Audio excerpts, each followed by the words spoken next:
In this first video, I will show you what tools you need if you're interested in starting the great field of electronics.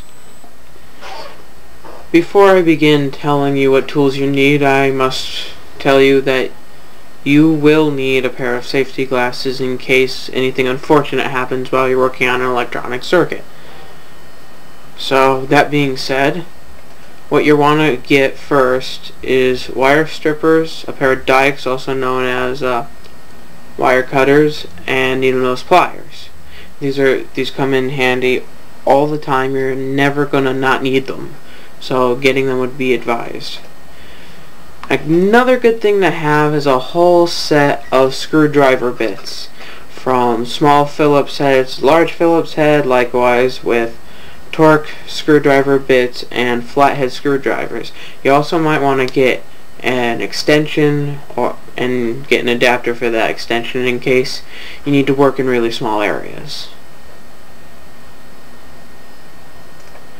You also want to get nut driver set because you will encounter problems where you'll need them, like on the back of a computer. When you're opening up a computer, they have nut drivers on them.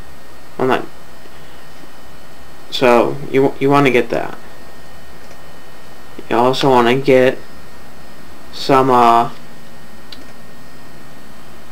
extra nut drivers in case you don't have the right bit. But on top of that, you want to get a ratchet. The ratchet can have both screwdriver bits or nut driver bits attached to them. They're good for in case, you know, it's really hard to get the bit, the screw, or whatever else you're working on off. This allows you to put more torque onto it and it comes off a lot easier. You also want to get small screwdrivers, really small screwdrivers, because odds are when you're working inside of a circuit, like tuning a circuit or screwing something down into the circuit, you're not going to use giant screws, so you want to get small screwdrivers. Also, a handy thing to have is something called a breadboard.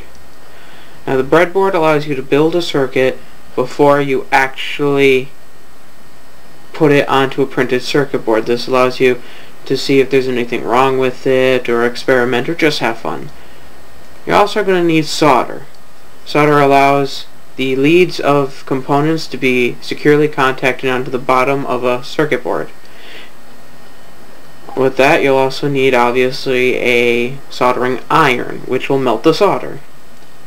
Last thing, it's really crucial, if you're not following a manual, if you're making something of your own, odds are you're going to want to calculate things out first, so get a calculator. Scientific is good, or graphing calculator is the best thing really to have, or even a small cheap $5 wallet size calculator will be fine. These are the essential things you're going to need. Next video I will show you how to use these, and also how to build a simple little circuit.